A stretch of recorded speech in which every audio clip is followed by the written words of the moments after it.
পাবনার ঈশ্বরদী সারাঘাটে অস্ত্র মহড়া দেওয়া আলোচিত ঘটনায় পদ্মা নদীতে অভিযান চালিয়ে 2টি আগ্নেয়াস্ত্র ও 8 গ্রাম ভূমিসহ সহ 6 জনকে গ্রেফতার করেছে ঈশ্বরদী থানা পুলিশ। বৃহস্পতিবার 12 জুন বেলা 11টায় ঈশ্বরদী থানার সংবাদ সম্মেলনে বিষয়টি জানান ঈশ্বরদী সার্কেলের অতিরিক্ত পুলিশ সুপার প্রধান কুমার। তিনি বলেন, গত বুধবার 11 জুন বিকেল 4:30 থেকে রাত 8টা পর্যন্ত উপজেলার সারাঘাট এলাকায় অভিযান চালিয়ে তাদেরকে গ্রেফতার করা হয়। কয়েকদিন ধরে বালুমহাল দখল ও আধিপত্য বিস্তারকে কেন্দ্র করে ঈশ্বরদীর সারাঘাট এলাকায় উত্তেজনা ও গোলাগুলির ঘটনা ঘটে।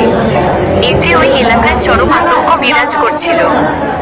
গত 5 জুন একদল সন্ত্রাসী প্রকাশ্যে ভারী অস্ত্র নিয়ে মহড়া দেওয়া সহ গত কয়েকদিনে 6 জন গুলিবিদ্ধ হয়।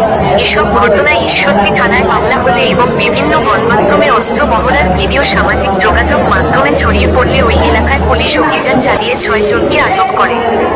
এ সময় তাদের কাছে থাকা একটি ওয়ান-শুটার গান ও একটি রিভলভার সহ 8 রাউন্ড গুলি উদ্ধার করা হয়। এ সময় 5টি বাড়ি ট্রলার, বালু কাটার এক্সকেভেটর মেশিন জব্দ করা হয়।